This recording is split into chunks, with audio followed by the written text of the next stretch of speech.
The media in the digital age. New freedoms or new restraints. In the interview, the political critic Noam Chomsky. Former CIA and NSA intelligence contractor Edward Snowden has blown the whistle on one of the biggest data scandals of all time.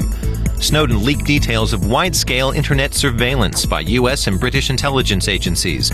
U.S. President Barack Obama defended the NSA's PRISM surveillance program as a legitimate means in the fight against terrorism.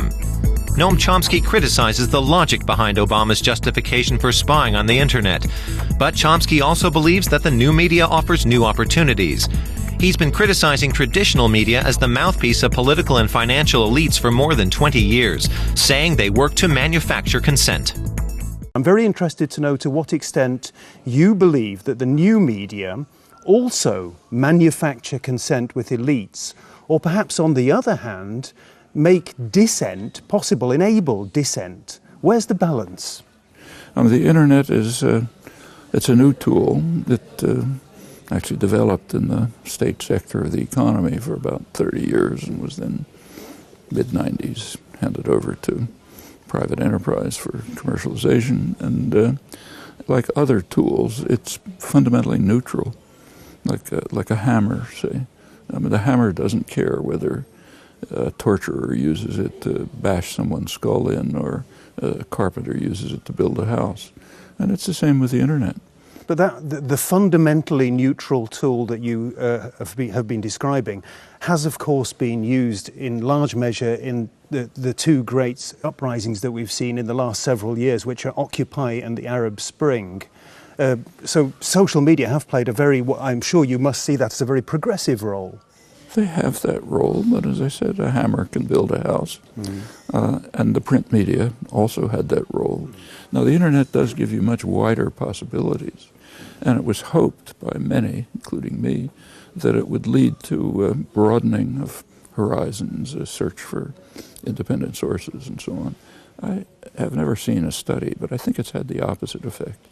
Overall, it's probably led to focusing people more narrowly on a specific, often cult-like commitment to some point of view. They know what they're already looking for. They know what they're looking for, and they go for that. And you get a self-fortifying cycle of more and more extremism, more and more cult-like behavior, more and more inability or unwillingness to consider broader or alternative points of view. It's had that effect too. Okay, point taken. Let's talk about the Arab Spring. Let's talk about Occupy. You've been viewed as one of the intellectual fathers of the Occupy movement. I know a lot of our viewers would be very interested to know how you compare Occupy and indeed the Arab Spring with the American civil rights movement, the counterculture movement of the US in the 1960s. Somewhat different.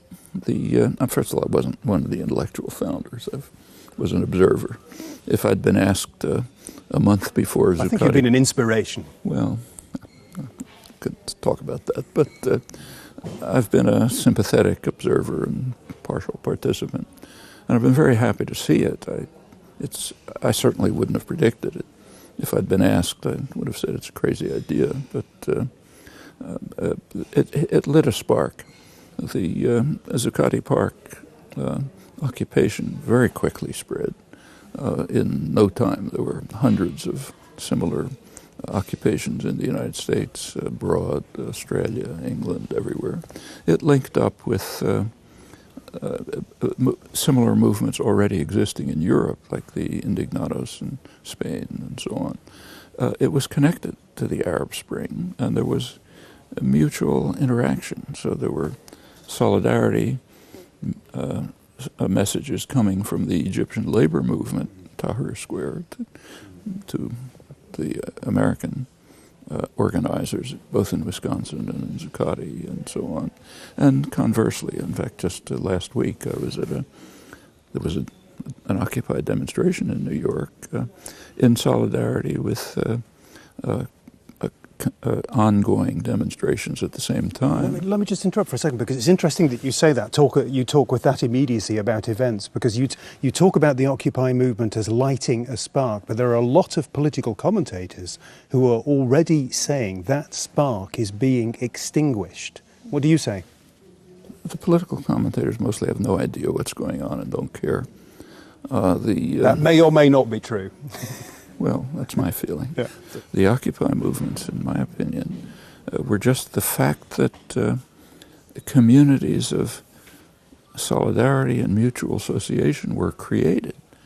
Each of the Occupy movements, kind of spontaneously, developed their own self-organized society with health centers, community kitchens, spaces for public discussion. That's extremely important, especially in highly atomized societies where people are separated from one another by all sorts of means, including the media, including the internet, incidentally, which does tend to atomize and separate.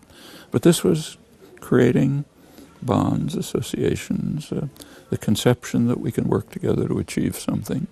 That's important, and I think that's the kind of thing that carries on. Same with the Egyptian movement or the Tunisian movement.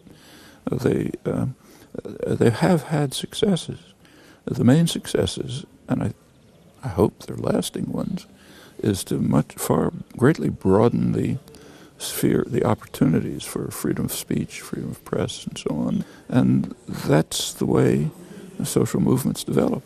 Nothing happens unless the ground is ready, and preparing the ground is a big part of it. In an interview more than a decade ago now, 2002 I think it was, you said that you believe the United States remains, and I'm quoting you, the greatest country in the world. In some respects. That interview was in the New York Times. It was they have a section in the magazine section in which meets the media. There's a media condition called concision. It means you have to say something in 2 sentences between commercials. If you try to explain anything, it has to be cut out. That interview actually went on for about 45 minutes. What came through the filters was a few sentences. That sentence that you quoted was part of a broader discussion of the many dimensions of freedom. And I said there's plenty of them. They can't measure countries, but in some respects the U.S. is in fact the freest country in the world. The protection of freedom of speech, for example, is upheld in the United States beyond any place I know of, any place in Europe, for example. And yes, that's true. Let me ask you one question about Barack Obama. A lot of liberals in America, and many people beyond the liberal community, when he was a presidential candidate, they saw him as somebody who embodied great hope for reform, for change. Did you ever share that emotion? No, and just based on his record, very limited record as a senator, and his website in which he advertised himself, it was clear to me that he was going to be a very dangerous person, and I gave the reasons why. And I haven't. There's some things he's done that did surprise me, but not much. What has surprised me is his very harsh attack on civil liberties. That I didn't anticipate. And I frankly don't understand. I don't see what he gains from it. I mean, it's not just PRISM and the things that are on the front pages. It's, for example, he and his Justice Department have pushed court cases, which they've won, which sharply expand the already illegitimate notion of assistance to terrorism. It's illegitimate because they're the ones who decide what's terrorist. But the Obama administration extended it. There was a notion of support for terrorism, which meant if you're in Al-Qaeda and I give you a gun, that's support for terrorism. Obama extended it to speech. So the case in question was a legal rights group which was giving legal advice to the PKK, which is on terrorist, Turkish group, Kurdish, which is on the Obama's terrorist list. They were giving them legal advice. And if you read the colloquy, what the government was presenting in the court, it could extend to me, to people who meet with and discuss activists and leaders in what the government calls terrorist groups. That's a tremendous attack on freedom of speech. Two questions about you. First question, you're always described, rightly so, as an activist, as a dissident, as a militant. Can you explain to me where that started? Where did that come from? What made you the person you are? Go back a long way in time. Was there a moment where it began? I was 3 or 4 years old, and it was the middle of the Depression.